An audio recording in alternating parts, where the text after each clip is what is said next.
سلام، من دکتر شیرین صابونچی هستم، پزشک عمومی. خوش اومدین به چنل من. موضوع امروزمون انواع زانو درد و روش‌های درمانش هستش. امیدوارم که این ویدیو براتون مفید باشه. با توجه به اینکه درد کجای زانو اتفاق میفته، دلیلش هم میتونه متفاوت باشه و قطعا راه درمانش هم متفاوت هستش. قبل از اینکه بخوام انواع دردهای زانو رو براتون توضیح بدم، باید بگم که زانو از 3 استخوان تشکیل شده: پتلا یا کشکک، از بالا استخوان ران و از پایین هم استخوان ساق پا. اولین موردی که میخوام دربارش با شما صحبت کنم پری پتالار بورسایتیس هستش. تو این شرایط بورساها متورم میشن و التهاب پیدا میکنن. حالا بورسا چیه؟ بورسا یه سری از کیسه هایی هستن که از مایع پر شدن و در قسمت های مختلف زانو که اینجا شکلشو براتون میذارم قرار دارن. کار این بورساها این هستش که باعث میشن استکاک کمتری ایجاد بشه و حرکت نرمی رو توی مفصل بتونن ایجاد بکنن. حالا زمانی که به دلایل مختلف این بورساهایی که پر از مایع هستن متورم بشن و التهاب پیدا کنن، درد ایجاد میشه. توی این نوع از زانو درد، بورسایی که در جلوی کشکک زانو قرار داره متورم بشه و التهاب ایجاد بشه درش، باعث ایجاد درد در قسمت جلویی زانو میشه. دلایلش میتونه زانو زدن مکرر باشه، یعنی افراد به طور مداوم زانوشون رو روی سطح زمین قرار بدن و استکاک ایجاد کنن. مورد دیگه میتونه حتی وزن بالای افراد باشه که فشار بیاره به زانو و حتی ضربه هایی که از جلو ممکنه زده بشه. مثلا در بازی فوتبال فرد دیگه ضربه بزنه با لگد به قسمت جلویی زانو، میتونه باعث ایجادش بشه و حتی عفونت های باکتریایی هم میتونن باعث ایجاد التهاب در قسمت بورسه ها بشن. دردش هم به این صورت هستش که افراد زمانی که حرکت میکنن و راه میرن درد تشدید پیدا میکنه، اما زمان استراحت درد کم میشه و معمولا به صورت داغی و تورم در جلوی کشف زانو افراد میتونن احساس بکننش. راه‌های درمانش به این صورت هستش که میشه از کمپرس سرد برای کاهش التهاب استفاده کرد. مورد دیگه استفاده از بانداژهای مخصوص در ناحیه زانو هستش برای محکم نگه داشتن زانو. مورد دیگه میتونه استراحت کافی باشه و اگر که درد زیاد باشه میشه از داروهای انسد که داروهای غیر استروئیدی ضد التهابی هستن استفاده بشه، مثل ناپروکسن، مثل ایبوپروفن و داروهای شبیه به اینها. تو موارد شدیدتر که با هیچ کدوم از این راه‌ها درد کاهش پیدا نکرد و التهاب زیاد بود، پزشک میتونه مایع در واقع موجود در بورسا رو خارج بکنه واسه از سوزن‌های باریکی و در واقع تخلیه مایع باید اتفاق بیفته برای از بین بردن این التهاب. تو مواردی که دلیلش هم عفونت‌های باکتریایی باشه، مصرف آنتیبیوتیک تحت نظر پزشک باید انجام بشه.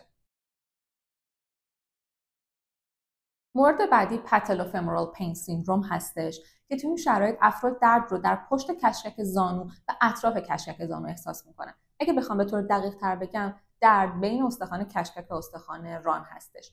این سندروم به رانرز نی یا زانوی دوندگان هم معروف هستش. یکی از شایع‌ترین دردهایی هست که افراد تجربه میکنن. معمولا علتش هم میتونه به خاطر دویدن‌های زیاد باشه، بلند شدن بعد از تایم‌های طولانی باشه که افراد نشستن و مورد دیگه پایین رفتن‌های زیاد از پله باشه. و به طور کلی فشاری که به استخوان کشکک میاد باعث ایجاد ساییدگی بین استخوان کشکک و ران میشه و میتونه باعث ایجاد این درد بشه. ولی دردها مستمر نیستن و میتونن دردها بگیرن و بعد ول بکنن. ممکنه علائمی که فرد تجربه میکنه در پتالوفمورال پین سیندروم خیلی شبیه به آرتروز باشه. تفاوتش در این هستش که در آرتروز ما التهاب و تورم در مفاصل داریم، ولی در این مورد ما هیچ در واقع التهابی رو در مفاصل نمیبینیم، ولی علائمش خیلی شبیه به هم هستن. حالا چه راهکارهای درمانی براش وجود داره؟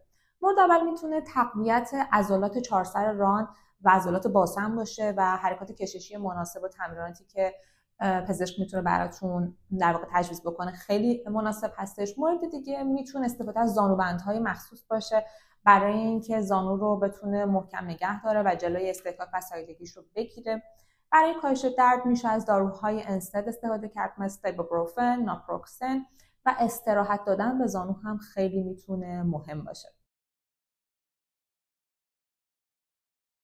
مورد بعدی کوادریسپس تندونایتیس هستش یا التهاب تاندون چهارسر ران.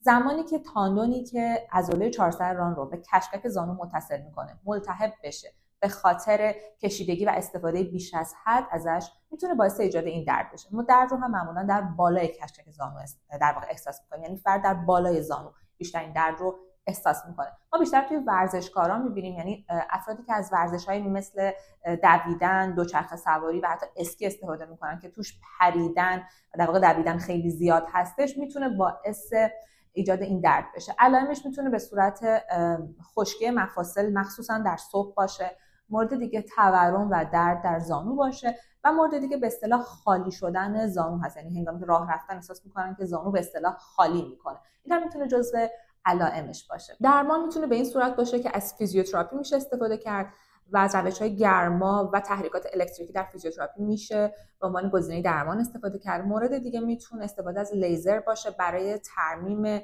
پارگی‌های جزئی و آسیبی که به عضله و تاندون رسیده. مورد دیگه میتونه استفاده از زانوبندهای طبی باشه. تو بعضی از موارد تزریق موزه ژل هم میتونه کارساز باشه. روش‌های روتین همیشگی مثل استراحت کردن و انجام حرکات کششی مناسب و در واقع استفاده از داروهای انستد یا داروهای ضد التهابی غیر استروئیدی هم میتونه جزو گزینه‌های درمان باشه. مورد دیگه پاتلار تندونایتیس یا التهاب تاندون کشکک زانو هست. یعنی تاندونی که کشکک زانو رو به استخوان ساق پا متصل میکنه، زمانی که دچار التهاب بشه میتونه باعث ایجاد این درد بشه. افراد این درد رو معمولا در زیر یا پایین زانو احساس میکنن. اسم دیگه این حالت در واقع جامپرز نی یا زانوی جهنده هستش. ما بیشتر توی ورزشکاران یا ورزش‌هایی می‌بینیم که حرکات جهشی و پریدنی توشون زیاد هستش، مثل بسکتبال، مثل والیبال. و زمانی که افراد زانوشون رو خم میکنن میتونن درد رو تجربه بکنن، یا زمانی که فعالیت میکنن، راه میرن، درد زیاد میشه. و زمانی که درمان نشه ممکنه جوری بشه که حتی به طور روزمره هم افراد به طور مستمر این درد رو احساس بکنن. برای درمانش میشه از روش‌های اولیه مثل استفاده از کمپرس سرد برای کاهش التهاب استفاده کرد، یا برای کاهش درد به طور موقت میشه از داروهای ضد التهابی غیر استروئیدی مثل ناپروکسن و ایبوپروفن استفاده بکنیم. مورد دیگه میتونه تزریق کورتیکواستروئید باشه و یا PRP میتونه که دیگه از روش‌ها باشه که تو این روش در واقع از پلاسمای غنی از پلاکت استفاده میشه که میتونه که از راه‌های درمانی باشه. فیزیوتراپی و تمرین حرکات مناسب هم میتونه جزو گزینه‌های درمان باشه. مورد بعدی ایلیوتیبیال باند سیندروم یا سندروم ITB هستش. یک نواری به نام نوار ایلیوتیبیال وجود داره که نوار خیلی ضخیم از قسمت خارجی بالای ران شروع میشه، از زانو عبور میکنه و قسمتی از استخوان ساق پا رو هم میتونه کاور بکنه. کار اصلی این نوار ضخیم در واقع محافظت از لگن و جلوگیری از دررفتگی زانو و باز و بسته کردن زانو هستش. یعنی به زانو کمک میکنه که بتونه به راحتی باز و بسته بشه.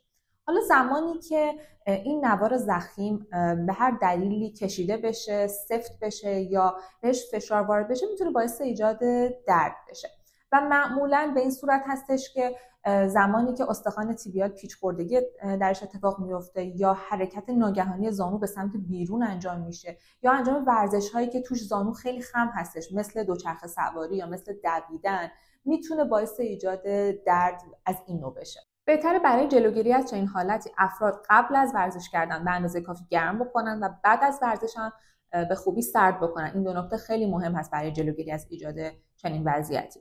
و برای درمانش بهتره از روش‌های روتین مثل کمپرس سرد و استفاده از داروهای ضد التهابی برای کاهش درد استفاده بشه و استراحت دادن به زانو هم خیلی مهم هست. انجام حرکات کششی مناسب توصیه میشه و در کنار اینها تزریق استروئید هم در بعضی موارد میتونه جزو گزینه‌های مناسب درمان باشه. یه نکته هم که باید بهش توجه کنید این هستش که خیلی توی سرازیری‌ها در واقع ندوین، چون که سرازیری باعث فشار بیشتری میتونه بشه و تا حد امکان توی سطح هموار حرکت بکنید یا بدوین و از کفش مناسب استفاده بکنید. مورد بعدی بیکر سیست یا کیست بیکر هستش. زمانی که یک کیست پر از مایع در ناحیه پشت زانو تشکیل بشه میتونه باعث ایجاد درد و ایجاد این وضعیت بشه و زمانی اتفاق میفته که به خاطر التهاب، به خاطر آرتروز یا ایجاد مشکل در مفاصل معمولا میتونه مایع داخل مفصل خارج بشه و در واقع در پشت زانو تجمع بکنه، باعث ایجاد درد و ناراحتی بشه. علائمش میتونه محدود شدن حرکت زانو، ایجاد درد هنگام خم کردن زانو و ایجاد تورم در پشت زانو باشه. و برای درمانش میشه از رایس استفاده کرد. R یعنی رست استراحت، I یعنی آیس از یخ برای کاهش التهاب استفاده کنیم، C یعنی کامپرشن یا فشرده کردنش با استفاده از زانوبندهای مناسب و مورد دیگه ای هستش یعنی elevated یعنی بالا نگه داشتن سطح زانو میتونه باعث در واقع بهبودی وضعیت بشه. در کنار اون استفاده از داروهای ضد التهابی غیر استروئیدی هم میتونه جزو گزینه درمان بشه و حتی فیزیوتراپی. ولی زمانی که این کیستا خیلی بزرگ هستن و با هیچ روشی در واقع التهابشون کم نمیشه، پزشک میتونه این کیست رو به جراحی برداره. و یه مورد دیگه آسکوت شلاتر هستش که معمولا توی نوجوانان و جوانان میتونیم ببینیم، مخصوصا در پسرها دیده میشه و ایجاد یک سری از برآمدگی‌های سفت بیش از حد در قسمت جلوی ساق پا هستش که عکسش اونجا براتون میذارم و خیلی روتین خیلی دیده میشه و به مرور زمان با افزایش سن میتونه کم کم از بین بره. تو موارد خیلی نادر که در واقع از بین نمیرن میشه از روش‌های جراحی برایش استفاده کرد و معمولا دلیلش هم هستش که توی نوجوانان و جوانان هنوز صفحات رشد باز هستش و به خاطر حرکات بیش از حد ورزشی یا ساییدن زانو روی سطح زمین میتونه باعث ایجاد این مشکل و در واقع تجمع بیش از حد استخوان و تورم در ناحیه جلوی ساق پا بشه. مورد دیگه که خیلی شایع هستش پارگی ربات MCL هستش که ما اینو بیشتر در افرادی که فوتبال بازی میکنن میتونیم ببینیم. در واقع این یه ربات داخلی هستش که از بالا به استخوان ران و از پایین به استخوان ساق پا متصله. زمانی که از بیرون یک ضربه خارجی به زانو وارد میشه و زانو به سمت داخل در واقع حرکت میکنه و ضربه بهش وارد میشه، میتونه باعث پارگی و ایجاد کشیدگی توی این ربات بشه و باعث ایجاد درد در افراد بشه. ولی برای روش درمانش میشه از کمپرس یخ استفاده کرد، اگر که درد زیاده میشه داروهای ضد التهابی غیر استروئیدی استفاده کرد. بی حرکت نگه داشتنش هم میتونه خیلی کمک کننده باشه. یه نکته خیلی مهمی هم که باید بهش اشاره کنم این هستش که انواع دردهای زانو باید اولا تحت نظر متخصص بررسی بشه و روش‌های عکسبرداری مناسب برای تشخیص و علت دقیق و در واقع تعیین تشخیص قطعی باید حتما استفاده بشه تا بعد درمان رو بشه شروع کرد. ممنونم که این ویدیو رو تا انتها نگاه کردید. امیدوارم که براتون مفید بوده باشه. اگر دوست داشتین ممنون میشم لایک کنین، کامنت بذارین و کانال من رو هم سابسکرایب کنید. اگر دوست داشتین درباره موضوع دیگه‌ای تو ویدیو آینده با شما صحبت کنم، خوشحال میشم که توی کامنت ها برام بنویسید. تا ویدیوی بعدی، فعلا خدا.